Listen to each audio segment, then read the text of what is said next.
Uma situação que vem gerando amplos debates e conflitos é o caso em específico do ativismo judicial.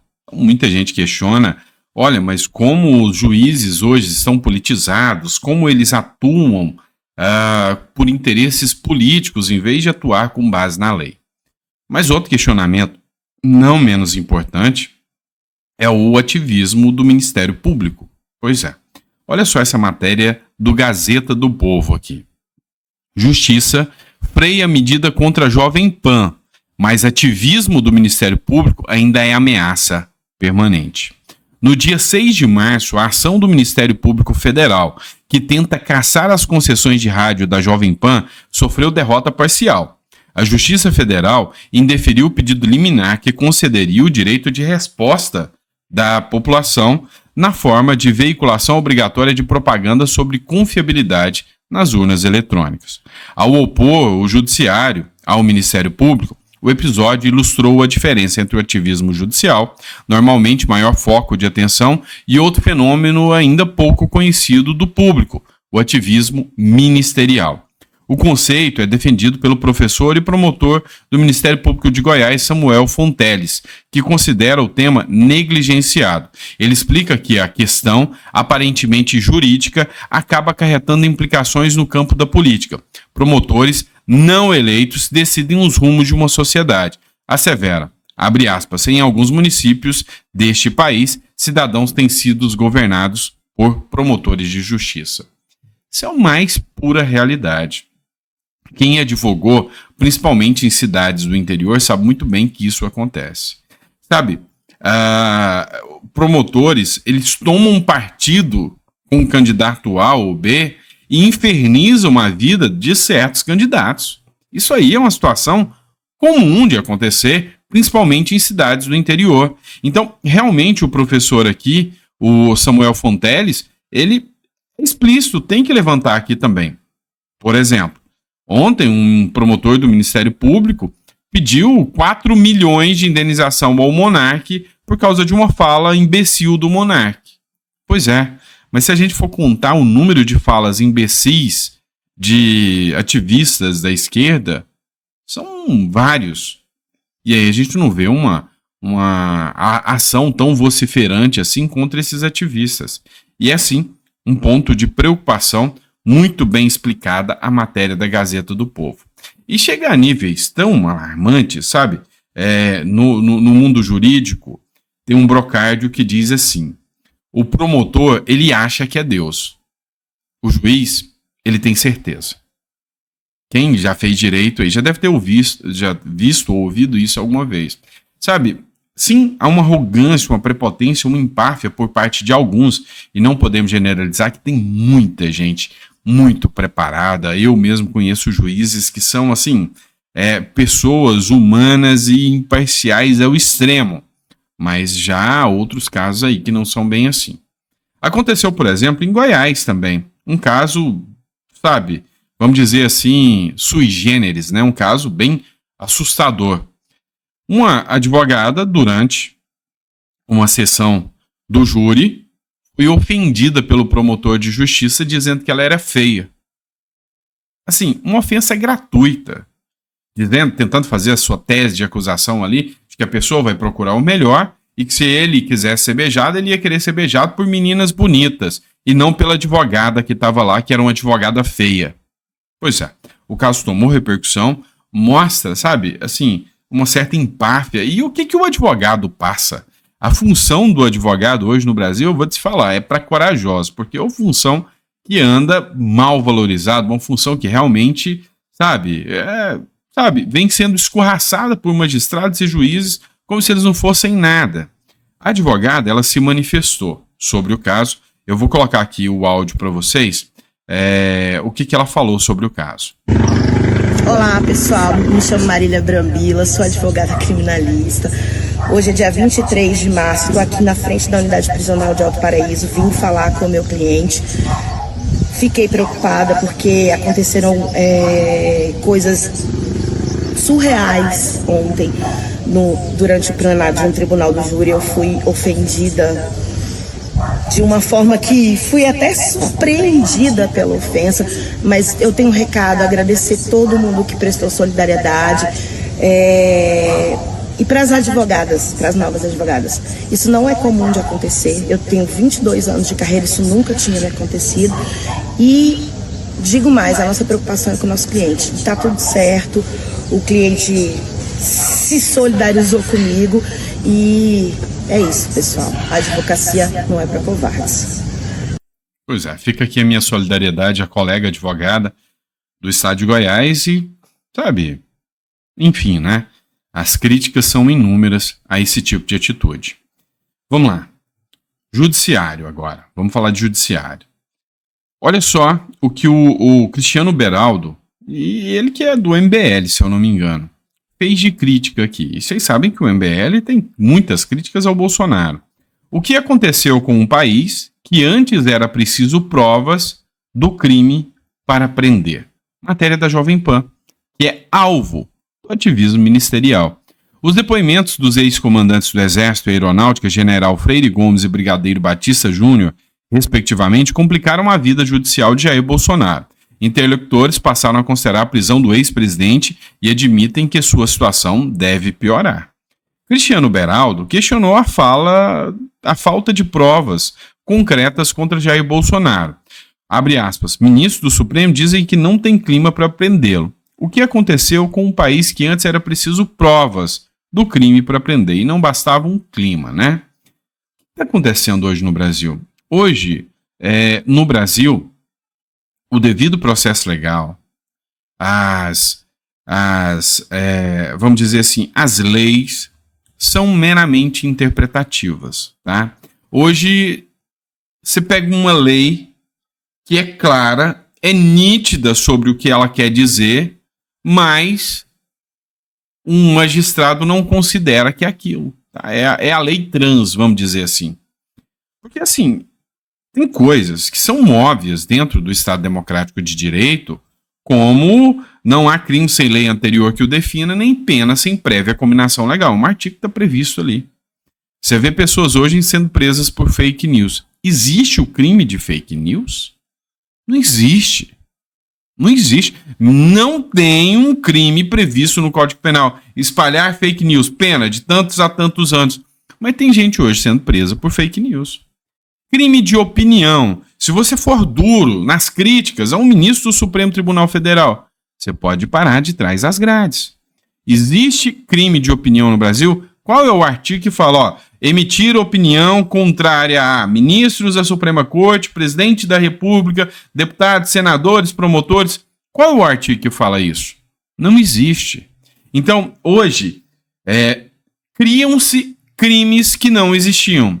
E aí, lembram, não há crime sem lei anterior que o defina e nem pena sem prévia combinação legal. Se o legislador não criou, não cabe ao judiciário criar. E é o que acontece hoje. O judiciário hoje é muito mais poderoso do que o legislador. É fato. É fato. O judiciário cria uma lei da cabeça dele. Não, a minha interpretação é que é isso. Vamos aplicar. Então, é grave o que vem acontecendo. E vem havendo, o que é pior, um distanciamento muito grande do ideário, do imaginário que tem o judiciário em relação à realidade da população brasileira. Vou dar um exemplo. Um assunto amplamente discutido. Está dando aí o que falar, correto? A liberação das drogas no Brasil. O STF quer votar a descriminalização das drogas, da maconha. Ok? O STF quer votar isso. O Legislativo, lá no Senado, já aprovou a lei, né? Já aprovou numa comissão, ainda falta votar mais, mas a PEC que proíbe o uso de drogas. No Brasil, qualquer quantidade é crime, ou seja, um conflito direto entre os deputados e senadores e o judiciário. Por quê? Porque o povo está pressionando o legislador. Esse foi eleito, esse sofre pressão do povo. O legislador, o deputado e o senador eleito. O judiciário não é eleito. Deveria. Eu sou defensor de que todos os membros do STF Todos os membros do judiciário deveriam ser eleitos iguais a vereadores, iguais a deputados, iguais a senadores. Mas, vamos lá. Olha o que a população diz. Aumenta o número de brasileiros contra a descriminalização da maconha. Em setembro do ano passado, 61% dos brasileiros afirmaram que eram contra a descriminalização do porte de maconha para uso pessoal. Agora esse número passou para 67%. O aumento foi constatado por pesquisa realizada pelo Datafolha. No levantamento atual, 31% dos entrevistados apoiaram a descriminalização. O que eu posso dizer para vocês? É quase 70%. Ou seja, tem um artiguinho que fala assim, ó, todo poder emana do povo, que o exerce por meio de representantes eleitos ou diretamente nos termos da Constituição. Então, o povo é soberano. Isso é democracia? É. Se é democracia, quem que escolhe? O povo. Se o povo não quer, pressiona os seus eleitos. Pode o judiciário dar uma banana para o povo, ignorar a democracia, ou seja, a vontade do povo, governo do povo, democracia, governo do povo, e fazer ao bel prazer? Então, lembra aquela frase que eu disse para vocês que promotor acha que é Deus e juiz tem certeza? Pois é, tá mais viva do que nunca. E olha que só de faculdade eu terminei já tem 10 anos. Então eu ouvi essa frase pela primeira vez há 15 anos atrás. Há 15 anos atrás, tá? Só para você ter noção. Vamos falar de eleições agora fora do Brasil. Venezuela. Olha só.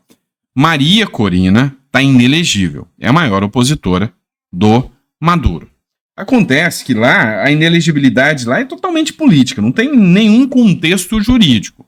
Com Maria Corina inelegível, oposição venezuelana indica filósofa como candidata à presidência. A líder ultraliberal da oposição ao presidente Nicolás Maduro na Venezuela, Maria Corina Machado, anunciou nesta sexta-feira a indicação da filósofa Corina Yoris como a sua substituta na disputa presidencial. Pois é, não pode concorrer. Teve que indicar alguém. E agora, vamos ver se a força dela para indicar votos existe.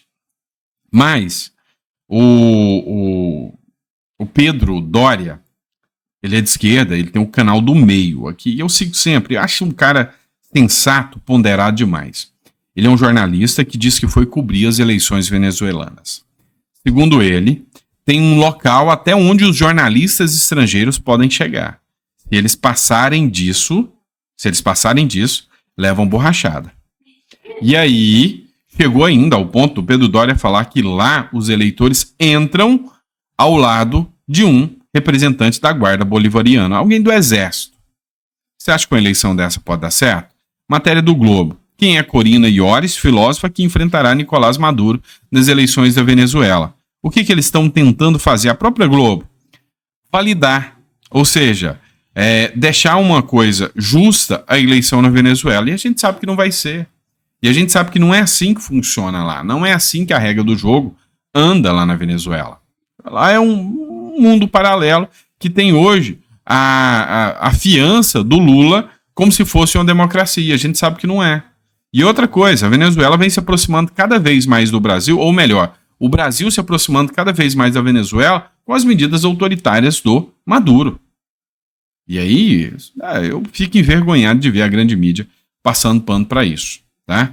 Olha só, quando a gente fala em eleições aqui, tem umas pessoas que estão sendo criticadas também. O Boulos está numa situação muito, mas muito difícil, porque o Ricardo Nunes vem crescendo nas pesquisas, enquanto o Boulos continua estagnado.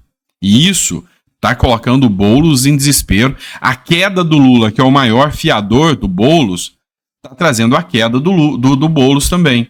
E aí, o único prefeito de uma capital que existe do PSOL fez uma tragédia econômica. E aí, matéria da Gazeta do Povo, rejeição de 75% ao único prefeito do PSOL em capital vira munição contra Boulos em São Paulo. Ou seja, a falha do PSOL que aconteceu em Belém do Pará, com o Edmilson Rodrigues, que está com uma reprovação de 75%.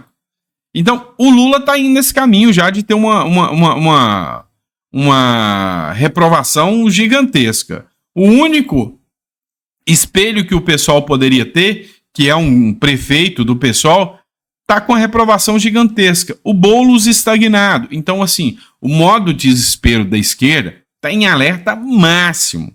A esquerda se manter no poder, depois de tudo isso que está sendo escancarado, é quase inviável. Então, a esquerda vem entrando em alerta máximo, porque sabe que tá em grande risco de perder aí a maior capital do país. Última matéria que eu quero trazer para vocês, do Hora Brasília. Olha só, uma fala do Gilmar Mendes. Erros do STF fizeram criar aberrações com Deltan e Moro, diz Gilmar Mendes à CNN. O Gilmar Mendes virou um ferrenho crítico à Operação Lava Jato. Então, na visão dele, a Operação Lava Jato foi um mal para o país, mal maior do que os corruptos que foram presos na Operação Lava Jato. E assim, parece que o Gilmar Mendes não se preocupa em observar o que o STF está fazendo agora. Sabe, o autoritarismo que o próprio STF está tendo agora, que nem se compara com o que aconteceu na Lava Jato. E ele fala que Moro e Deltan são aberrações. Cara, peraí, mas se você observar, por exemplo, o Deltan Dallagnol, o Moro, são figuras que, apesar dos erros que cometeram depois, ainda podem sair à rua sem serem criticados, sem serem hostilizados, né? Hoje a gente sabe que tem uma série de figuras públicas que, se andarem na rua, e aqui eu falo figuras do judiciário, figuras do executivo, figuras do legislativo, que ao saírem na rua, ao andarem, são hostilizados porque o povo não tolera mais os abusos cometidos por esses grupos. Então, assim, eu acredito que o Deltan Dallagnol pode andar tranquilamente em Curitiba e que, olha só, eu acho que vai ser o próximo prefeito de Curitiba. O judiciário já pode se preparando aí para deixá-lo inelegível, né? Ou para retirar mais uma vez o mandato dele, porque eu acho que o homem tem força para ganhar as eleições lá em Curitiba. Posso estar enganado, mas acho que a aberração vai governar a República de Curitiba, né? E aí, quem sabe o Lula vai lá visitá-lo, não é? Abraço, pessoal. Fica com Deus. Vejo vocês no próximo editorial. 9 horas, estou aqui de volta com vocês. Abraço.